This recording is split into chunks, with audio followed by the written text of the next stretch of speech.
The planet Sylvanus was quiet. It was always quiet. The air smelled of sweet rain and warm bark. Tall, graceful illusions moved slowly between the giant, glowing trees that were their homes. Their long fingers brushed against soft moss. They spoke in low, musical tones. It was a peaceful place, far from the busy worlds of the Galactic Coalition, not in a small, clear bubble of metal and light among the trees. A human man sat. His name was Jinsu Kim. He watched the screens that showed data from the planet and the stars above. His job was simple. He listened. He sent messages. He was a link between this quiet world and the rest of the galaxy. It was a good job for a quiet man. That morning, the sky turned wrong dot. It started as a shimmer, like heat haze, but it was in the high atmosphere. The birds, little flashes of silver, fell silent. Then the ground gave a gentle sigh. A cup of tea on Jinsu's console rippled. He looked up, his calm face tightening. The alarms began a moment later. Not the loud, shrieking alarms of a battle station, but a soft, urgent chime. His screens flashed with numbers and warnings he had never seen before. Deep planetary scans showed a terrible truth. The very heart of Sylvanus was sick. A rare and violent twist in space, a thing scientists called a quantum filament, had passed through the system days ago. No one had noticed its danger. Now, like an invisible snake, it had bitten the planet's core. The core's spin was slowing. The magnetic field was fading. The great tectonic plates, the bones of the world, were going soft. Jinsu's fingers flew across the console. He sent urgent queries to the central computers. The answers that came back were red and final. Planetary integrity failure. Estimated time to catastrophic tectonic collapse. 50 standard hours. Sylvanus was not going to explode. It was going to sag and then crumple in on itself like a fruit rotting from the inside. The door to the outpost hissed open. Chaw, the illusion elder, stood there. His usually serene, bark-like face was etched with a deep worry Jinsu had never seen. Jinsu, Chul said, his voice like wind through dry leaves. The trees are whispering of a great sickness. The roots feel the world's pain. What do your stones tell you? Jinsu did not lie. The stones say the world is dying, Elder Chul.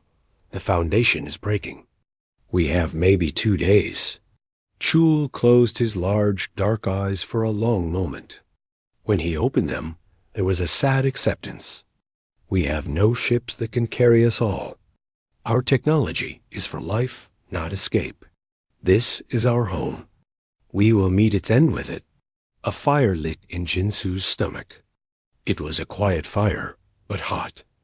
No, he said, his voice firmer than he intended. He turned back to his console. You sent a request to join the Galactic Coalition. You welcomed me here as their representative. That means you are under their protection. It is my duty to call for that protection. He opened a channel. Not a normal channel. This was the maximum priority distress frequency. The pan-species SOS.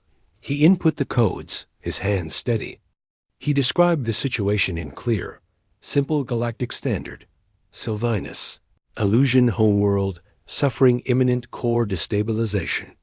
Tectonic collapse inevitable within 50 hours. Planetary evacuation or immediate stabilization required. Millions of lives. He attached all the sensor data. He sent it. The console beeped, confirming the signal had shot outwards. Traveling at faster than light speeds towards Central Command and every ship within a huge volume of space. Now. They waited. Far away, in a place of noise and light and 100 different smells. Myra Park leaned over her desk at Galactic Coalition Central Command. Screens floated around her, showing streams of communication in a dozen alien scripts. Her job was to find meaning in chaos, to understand the messages that weren't always clear. A soft ping sounded in her ear. A Priority 1 signal. She pulled it up. Sylvanus? She muttered to herself. She knew the file. A peaceful backwater world. Applicant species. One human communications officer stationed there. The data stream hit her system. She scanned it, her expert eyes widening. Core destabilization. She ran a quick verification. The data was good. Terribly good. She stood up and took the 3 steps to her supervisor's platform. "Sir," she said, "a valid Priority 1 from Sylvanus. Planetary-level event. They have less than 2 days." The supervisor, a multi-limbed gel, twitched its limbs in distress. Who is closest? Myra's fingers danced. The nearest Coalition assets are a Thulian mineral barge, the Stone Carrier, and a Vrexian border patrol ship, a Claw of Vigilance. Dispatch them immediately. Maximum speed. Send the stabilization protocols to the Thulians. The Vrexians can provide security and assist with any evacuation. Myra sent the orders. The Stone Carrier responded first. Its captain, a slow, thoughtful Thulian, acknowledged. "We are heavy. We will come. We will try to help. Estimated arrival, 70 hours. The Vrexian response was sharper. Commander Krax's harsh face appeared on screen. A core breach? Unlikely. Probably a sensor fault from primitive equipment. But we will secure the system. Estimated arrival, 68 hours. Prepare the human for our arrival." Myra leaned back. 68 hours.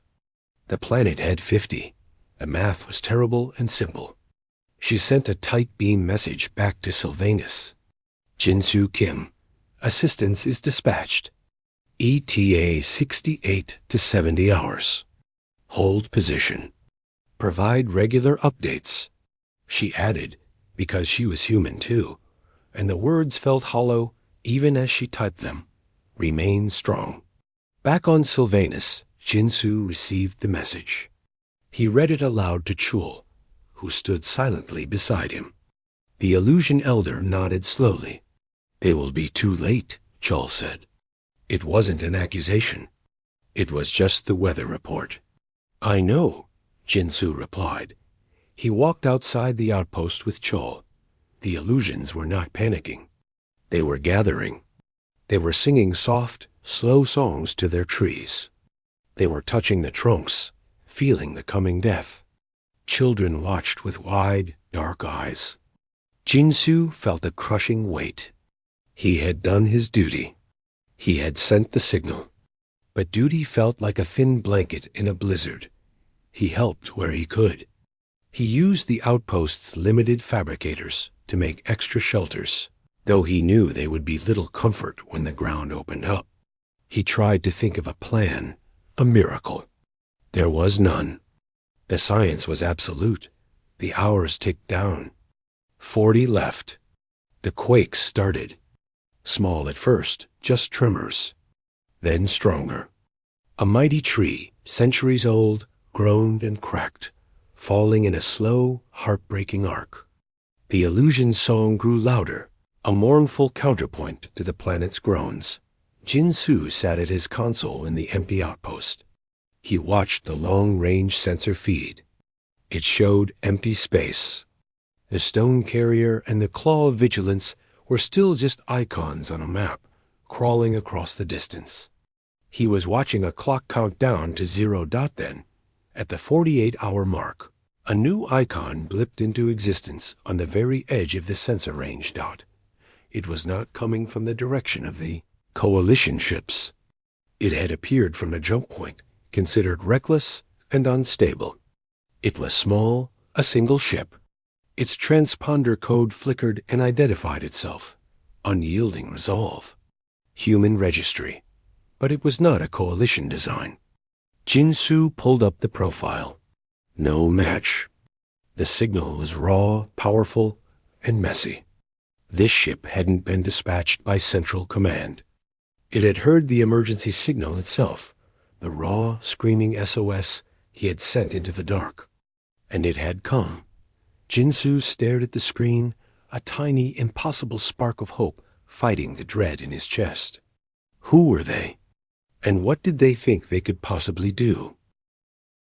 The silence in the Coalition outpost was broken only by the deep, painful groan of the planet below. Jinsu Kim watched the new ship on his screen. The icon was labeled Unyielding Resolve. The name felt heavy, like a promise or a threat. He tried to send a standard greeting, his fingers clumsy with a tension that was part fear, part desperate hope.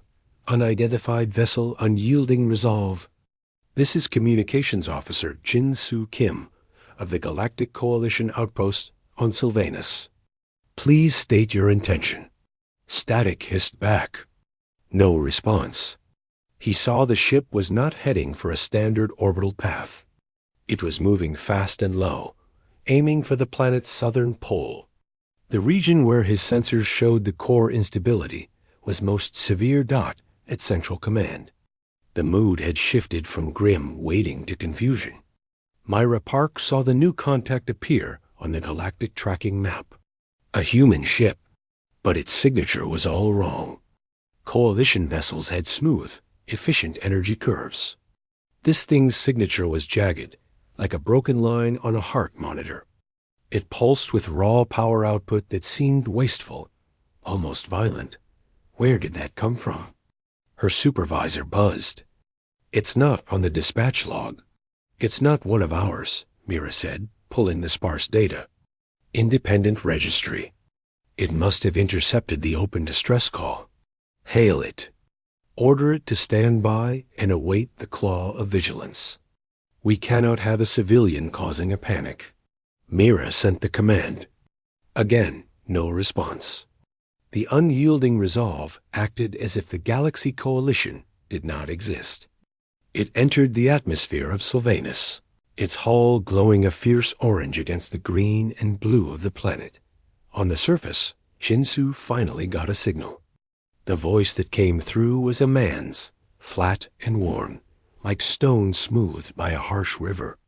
There was no video. Sylvanus outpost. We read the signal. Confirm your status. Core cascade event, yes? Yes, Jinsu said. Too quickly. The planet has less than 48 hours. The Coalition ships are still 2 days out. A pause. Understood. Do not approach our vessel. Keep your people clear of the southern polar zone. We are beginning stabilization. Stabilization? With what? Who are you? The Unyielding Resolve. That's all you need. Maintain this channel. Resolve out. The connection went to a low hum, still open but silent. Jinsu looked at his screens. From his orbital sensors, he could see the ship now. It was nothing like the graceful, silvery ships of the Coalition. It was asymmetrical, a collection of bulky modules and thick armor plates welded together. It looked less like a ship and more like a machine that had been built in deep space from spare parts and stubbornness. He could see weapon pods, not hidden away but prominent. He saw massive robotic arms folded against its hull, and what looked like giant drill heads it settled over the icy, barren South Pole. For a moment, it just hung there, a dark insect against the white. Then, things began to happen very fast.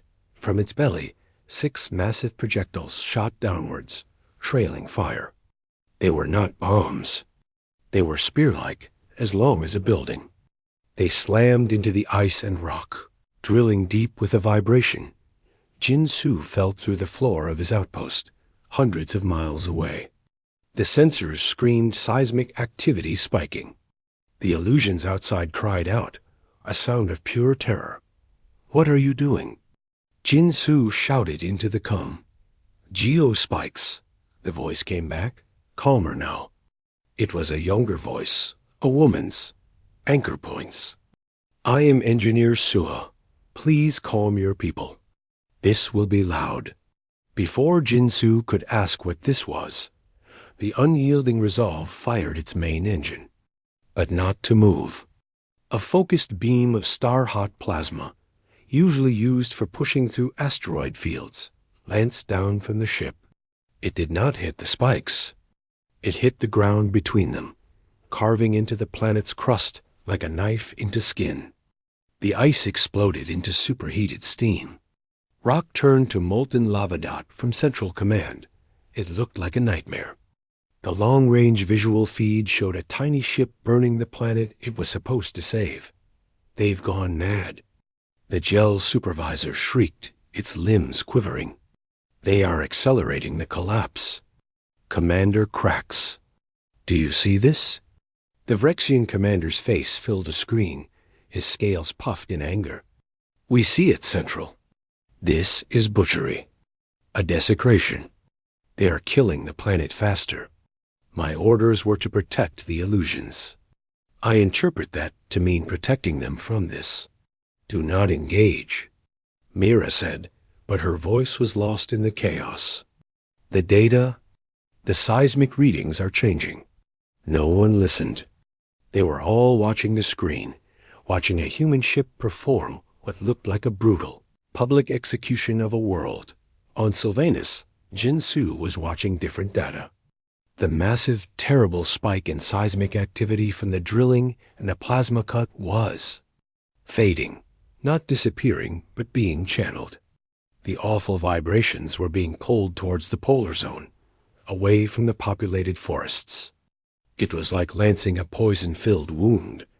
"You're venting the pressure," he whispered into the com. "Correct," Sua's voice came back. She sounded focused, like someone doing a difficult but familiar puzzle. "The core's spin is wrong. The tectonic plates are locked. We are creating a new fault line, a controlled one, to release the stress. By cutting the planet open? By performing surgery," corrected the first voice, Captain Lee. "Would you prefer a gentle touch while the patient dies?" Outside, Elder Chul stumbled into the outpost, his face etched with terror from the distant, fiery light in the southern sky. "They are destroying us." Jinsu turned. "No, I think they are saving us, in the only way they know how." He pointed to a screen showing the deep geological scan. The terrifying red mass of instability was slowly beginning to shift and thin at the edges. Drawn towards the violent event at the pole, the unyielding resolve shifted its angle. Another plasma beam cut, intersecting the first. Molten rock flowed. The ship was drawing a line of fire across the face of the planet. Then it began firing the geospikes again, not to drill, but to inject. From the spikes, sensors detected a flood of dense, metallic slurry being pumped into the planet's mantle. A stabilizing compound, forced into the wound. It was ruthless. It was appalling. It was the exact opposite of every coalition principle of gentle stewardship and minimal planetary impact. It was engineering through sheer, brutal force, and Jinsu, watching the numbers, saw it was working. The countdown to total collapse had stopped ticking down. It had frozen, and then, by a single minute, ticked up. He looked at Chul. "They are not destroying the world, Elder. They are rebuilding its foundation, with fire and iron." Chul stared at the screens, at the images of the small, tough ship burning its home. He did not see salvation. He saw a storm that had arrived to fight another storm. He was terrified. But for the first time in days, he was not without hope. It was a dark, frightening hope, but it was there.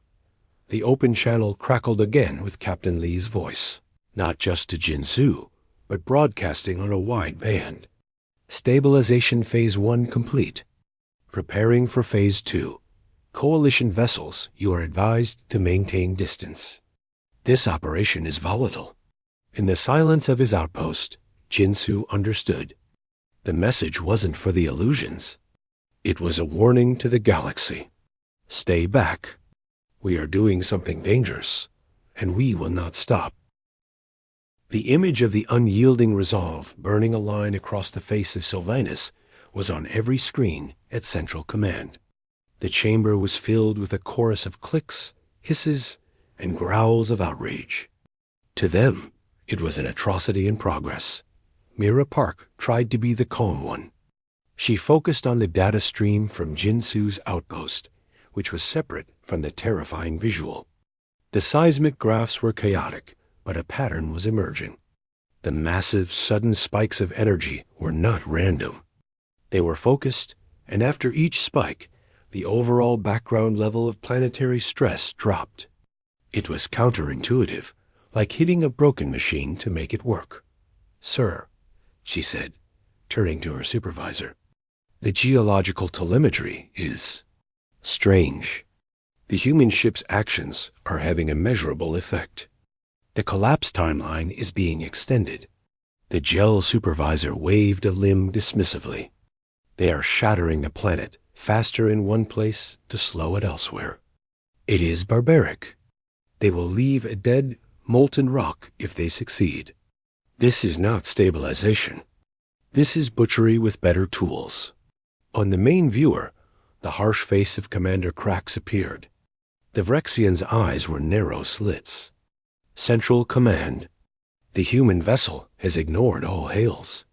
It has committed an act of planetary assault. My mandate is to protect the Illusion population and coalition interests. I am moving to intercept and disable the unyielding resolve. Commander, wait for the stone carrier," Mira began. But the gel supervisor spoke over her. "The Claw of Vigilance is authorized to intervene. Stop that ship, Commander Krax." The connection cut. Mira felt a cold knot in her stomach. This was wrong. They were watching a surgery and calling it a murder. And now they were going to shoot the surgeon. On Sylvanus, the world had become a place of deep, distant thunder. The ground shook constantly, but it was a different kind of shake. Before, it had been a sick, groaning tremor. Now, it was a sharp, rhythmic pounding, like a giant heart being restarted. The illusions huddled, their song silent, their eyes fixed on the southern sky, which glowed with an angry, constant light. Jinsu watched the sensor map. The icon for the Vrexian cruiser, the Claw of Vigilance, was accelerating hard. It was still hours away, but it was coming fast and with clear intent. He opened the channel to the resolve. "Captain Lee, this is Jinsu. The Vrexian patrol ship is on an intercept course. They have orders to stop you. They think you are attacking the planet." The reply from Captain Lee was immediate and devoid of any worry. "Noted. You don't understand," Jinsu pressed. "The Claw is a military vessel. It has plasma cannons, torpedoes." "So do we," said Engineer Sua's voice, matter of fact. "Phase 2 initiating. Please stand by." Before Jinsu could say more, the unyielding resolve moved again. It stopped the plasma cutting. Instead, it deployed the giant robotic arms. They unfolded like the legs of a massive insect, reaching down into the molten, smoking trench the ship had carved. The arms grabbed the edges of the new, man-made canyon. And then, with a strain that showed even on the energy readings, the ship began to pull Dot. It was not trying to lift the tectonic plate. That was impossible. It was using its immense power to shear it, to physically force the slab of planetary crust to slide a few critical meters along the new fault line. The vibration that ripped through Sylvanus was the loudest yet. In the forest, ancient trees snapped. A nearby cliff face crumbled. Elder Chol fell to his knees. "You are breaking the world." Jinsu yelled into the calm. "We are setting the bone." Captain Lee's voice crackled back, strained. "It must be done now, before the core hardens in the wrong position." Almost there. With a final terrible shudder that rattled Jinsu's teeth, the vibration ceased. The Resolve's arms retracted. On the geological scan, a blinking red line of critical instability turned a steady, calm yellow. A major pressure point had been released out at that moment. The claw of vigilance arrived. It did not hail. It did not warn. It moved into a high attack orbit, its weapon ports glowing. Commander Krax's voice boomed on all frequencies. Human vessel unyielding resolve. You are charged with reckless endangerment of a sentient world. Power down your drives and weapons. Prepare to be boarded. The resolve did not alter its position. It hung over the smoking polar scar silent. Final warning. Krax snarled. 2 bright lances of green energy shot from the Vrexian cruiser. Plasma bolts designed to cripple a ship's engines. They crossed the distance in a flash and struck the unyielding resolve amidships. The explosion of light made Jinsu turn his head away from the screen. When he looked back, his heart sank. But then the light faded. The resolve was still there. It had drifted back a few hundred meters from the force of the impact, but its hull, scorched and blackened in 2 spots, was intact. Its shields, a visible shimmer of orange energy, had held. Impossible, Jinsu whispered. The claw's weapons could punch through standard coalition plating. This ship's shields had absorbed the hit like a stone wall absorbing a pebble. On the resolve, there was no panic. On the bridge, Captain Li Jun glanced at a tactical screen. Ventral turret. Disabling shot. The primary weapon array only. Engineer Sua, at her station, nodded. Target locked, firing. From the underside of the battered human ship, a single thin beam of crimson light flashed out. It was not a massive plasma bolt. It was a precision laser, the kind used for cutting through asteroid ore. It struck the claw of vigilance, not on its hull, but directly on the complex housing of its forward plasma cannon. There was a small, contained explosion. The cannon went dark, its barrel mangled. The Vrexian ship reeled, more from shock than from damage. On its bridge, Commander Krax stared in disbelief. One shot. One pinpoint shot from a civilian-looking tub of a ship, and his main weapon was gone. Captain Li's voice came over the open channel again. It was the same flat, tired tone. It carried no anger, no triumph. Only a simple, terrifying fact. Coalition vessel. Your weapons are insufficient. Your understanding is insufficient. We are stabilizing a core cascade event. This is our only task. Fire on us again, and we will not disable your weapon. We will disable your ship, and then this planet will die. Your choice, stand down. The silence that followed was absolute. On the claw of vigilance, Commander Krax said nothing. He could order another attack. But he had seen his best strike do nothing, and their response was a surgical demonstration of overwhelming superiority. He was not a fool. He was a soldier. He recognized a force he could not match. On Central Command, the entire room was frozen. They had watched a Vrexian patrol ship, a symbol of coalition authority, be rendered harmless with contemptuous ease. The humans on that ship were not just engineers. They were warriors of a kind no one had seen before. They fought not to conquer, but to complete a job. And they would remove any obstacle. Mira Park finally found her voice. They weren't showing off, she said softly. They were conserving ammunition. They only used what was necessary to stop the interference. The gel supervisor trembled. Who are these humans? On Sylvanus, Jinsu let out a breath he didn't know he was holding. The immediate threat was over. The planet still groaned beneath him, but the countdown clock on his screen was now counting up more steadily. They had bought time. But at what cost? The galaxy had just seen the gentle, diplomatic humans reveal a hidden fist, and the fist had moved with a speed and precision that left everyone terrified. A strange, tense quiet settled over the Sylvanus system. The claw of vigilance hung in high orbit, a silent sentinel with a broken tooth. The unyielding resolve continued its work, now ignoring everything else. The terrible surgery on the planet's surface entered a new phase. The massive vibrations stopped. Now there was a deep, steady hum that traveled through the rock, a sound of immense machines working under the surface. Inside the Coalition outpost, Jin-Soo Kim watched the data flow. The geospikes were no longer injecting slurry. Instead, they were pumping a coolant mixture, super-cold fluids rushing into the mantle to harden the new formations. It was like cauterizing a wound. On another screen, he saw the icon of the Thulian barge, the stone carrier, finally entering the system. It moved slowly, a great blocky shape against the stars. It did not approach the planet. It stopped a safe distance away, its crew undoubtedly watching in confusion and fear. Jin-Soo was tired. The fear had drained away, leaving a hollow feeling. The humans on the Resolve had saved them, but they felt more like a force of nature than rescuers. They were a necessary storm. He needed to understand. He opened the private channel again.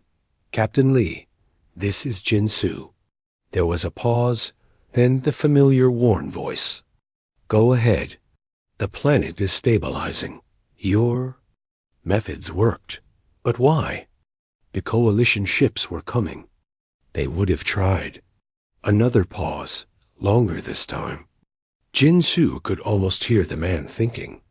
They would have tried to evacuate a few thousand, maybe, and left the rest and the world to die. They follow rules for a gentle galaxy. This galaxy is not gentle. Who are you? Jin-Soo asked, the question finally bursting out. You are not Coalition. Your ship. It's like nothing I've ever seen.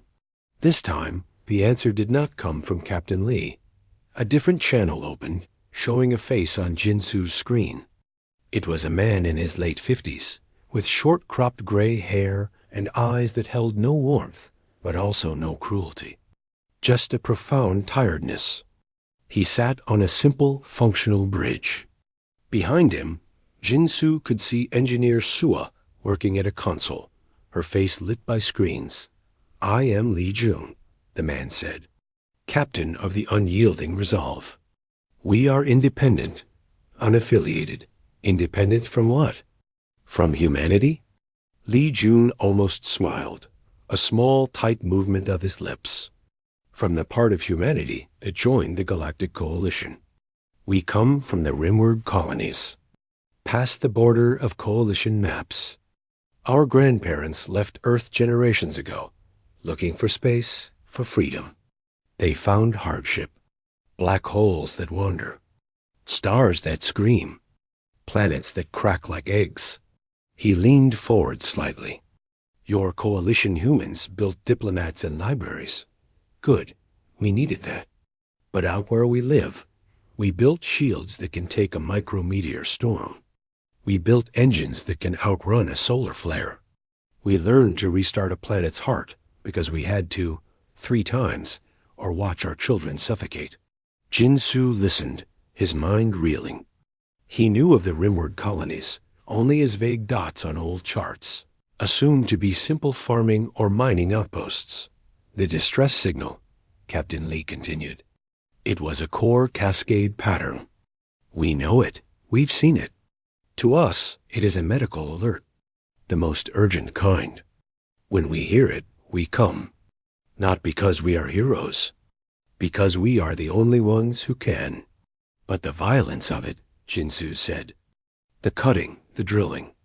The Coalition calls it butchery." On the screen, Sua looked up from her work, hearing this. Her voice came through, clear and direct. "Is it butchery to use a plasma torch to cut away infected limb to save a life? Your Coalition would try to use medicine, slowly. But when the infection is spreading fast, the slow medicine is death. We do what is necessary, not what is pretty."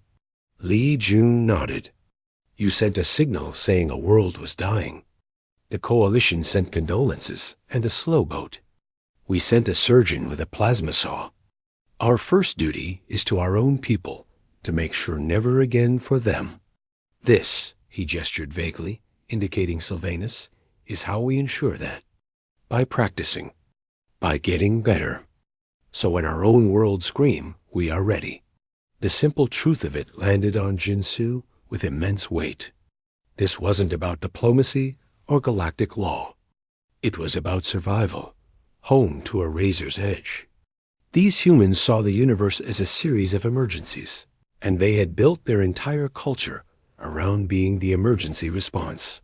So, you just listen. And come? Jinsu asked. We listen, Li confirmed. And if we can, we come. No permission asked. No bill sent. The only payment is knowing the skill is sharp for next time. He looked off screen at something. Phase 3 is complete. The core spin is correcting. The planet will live. It will have scars. New mountains. A new sea? Maybe, from the molten rock. But it will live. The transmission ended, the screen going dark. Jinsu sat in the quiet of the outpost. He looked at his own hands. They were the hands of a communications officer, used to typing and tuning frequencies. He thought of the hands on the Resolve, Sua's hands, guiding plasma cutters. Captain Li's hands, which had surely fired weapons and steered through stellar storms. Outside, Elder Chol entered. The deep fear was gone from his face, replaced by a weary awe. The trees. The whispers have changed. The pain is fading. A deep, hot scar is forming in the south, but the sickness is retreating. He looked at Jinsu. Your people. They are not one people, are they? Jinsu shook his head slowly. No, Elder, we are not. Some of us build homes in peaceful forests. Others, they build walls against the hurricane. Today, the hurricane saved the forest. Word began to spread. The tight beam recording of Jinsu's conversation was not private for long. In the silence after the confrontation, Myra Park at Central Command, using her skills, managed to intercept and decrypt parts of it. The phrases spread through command like a virus. A surgeon with a plasma saw. Our first duty is never again. The galaxy is not gentle. The terror in the room changed. It was no longer just fear of a single powerful ship. It was the dawning, horrifying understanding that humanity had a hidden twin. The friendly, curious face they showed the galaxy was real. But so was this other face, a face that had stared into the abyss of extinction, so long it had learned to repair the abyss itself. And it answered any cry for help, not with a helping hand, but with a rescue claw. The planet Sylvanus did not die. It healed, but with scars. From orbit, the most striking new feature was a brilliant, silvery blue sea in the southern polar region. Born from the molten rock, the unyielding Resolve had unleashed, and the ice it had melted. Around it, raw, jagged mountains stood where flat ice had been, a permanent memorial carved by violence and necessity. The illusioned forests in the north stood intact. The songs of the people were no longer dirges, but songs of loss and strange, hard-won renewal. In the main chamber of Galactic Coalition Central Command, the air was thick with tension. Dozens of species representatives argued, their voices a chaotic mix of clicks, rumbles, and translated shouts. On one side were species like the Vrex, their scales puffed in outrage. This was an act of unapproved, brutal intervention. Commander Krax's image boomed. They attacked a coalition planet in a coalition ship. They must be declared renegades. All human vessels must be detained and inspected. Others, like the slow-moving Thulian from the stone carrier, offered a different view. The world is alive. Our scans confirm it. The core is stable. Their methods were frightening. But their result is fact. The gel supervisor turned to Myra Park. Your analysis specialist, Park. You have studied the data and the communications. Myra stood. She felt small in the vast room. She thought of Jinsu's reports, of the tired face of Captain Lee, of the simple, terrible logic of the Rimward colonies. "We have made a fundamental error," she began, her voice clear. "We believed humanity was defined by their integration into our community. We were wrong. That is only a fraction of their whole." She brought up two images side by side. On one side, a standard coalition human diplomat, smiling, offering a data crystal of friendship. On the other, a grainy still from Jinsu's feed of the unyielding resolve, earning its way into a planet. "They are also defined," Mira continued, "by an unbending, prepared response to existential threat. They do not just fear extinction. They have weaponized the prevention of it. The signal that terrified us was not the distress call from Sylvanus. It was the answer it provoked. They are not just a species. They are a function. A universal function for when all other options fail." The room was silent as her words sank in. "What do you propose?" The gel asked quietly. "We cannot control them," Mira said. "They operate outside our space, beyond our laws. To threaten them is to invite a response we cannot handle. To try to ban them is to guarantee that when our own worlds cry out, no one will come with the tools to save them. We must accept a new reality. There are now two kinds of humans in the galaxy: the ones who walk among us, and the ones who watch over us from a dark place we do not understand." On the surface of Sylvanus, Jinsu Kim stood with Elder Chul on a ridge overlooking the new steaming sea. The air smelled of sulfur and whetstone, a sharp contrast to the sweet forest smells of before. "It is not the same home," Chul said softly, his long fingers tracing the bark of a surviving tree. "But it is home. We will learn the songs of the new waters and the hard new stones." "I am sorry for the violence of it," Jinsu said.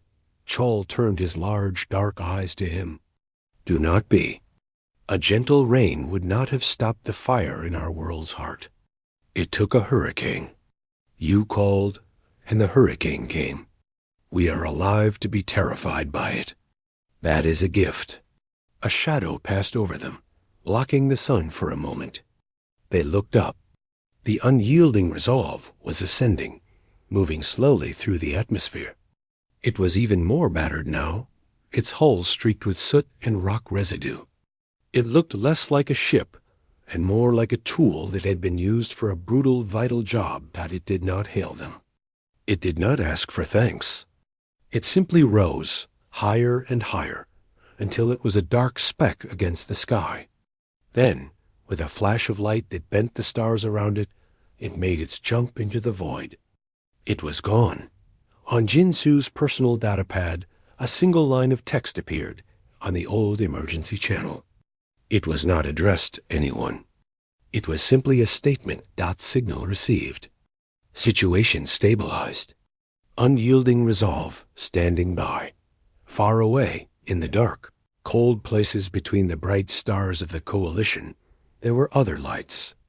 These lights did not come from sparkling cities or busy trade lanes.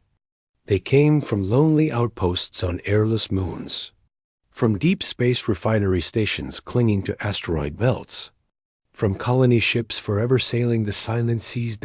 In a dusty docking bay on a rogue planet, a man named Tai Yang finished welding a new plate onto his ship's hull. His cum unit, a bulky, military-grade relic, chirped with a priority playback. It was the open band recording from Sylvanus. The desperate plea, the tense silence, and then the simple closing statement. Unyielding resolve standing by.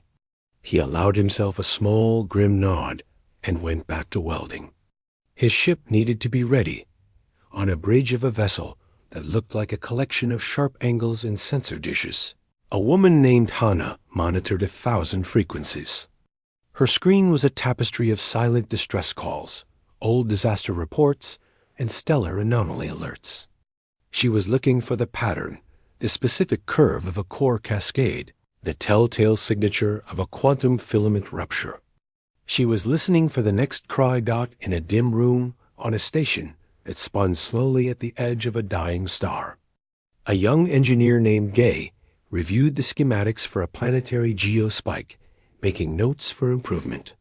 The design was based on data from the Resolve's public logs. He was studying. On the bridge of a fast courier ship, a pilot named Yuri adjusted her course, not towards the central worlds, but outwards, towards the rim. She carried no cargo but news and a quiet understanding. The network was buzzing. The Resolve had answered. The template held. Across this hidden, scattered web of human presence, the story of Sylvanus was not a tale of terror. It was a lesson, a confirmation. They were not alone. The philosophy held. When the worst happens, when the gentle galaxy has no gentle answer, someone would come. Someone with fire and iron and the will to use them. The Galactic Coalition slept that night, looking at the stars with new fear, wondering if the silent ship was out there, listening and on the dark edge of known space. Hundreds of ships, with simple names and battered hulls, powered their listening arrays. They watched the silent void. They waited for the next signal. They were not heroes seeking glory. They were surgeons sharpening their blades, mechanics testing their tools, sentinels standing a watch no one else knew existed. The galaxy had learned that an emergency signal might bring more than help. It might bring salvation of a kind so fierce and absolute it was indistinguishable from terror. And humanity, it turned out, had been quietly specializing in both.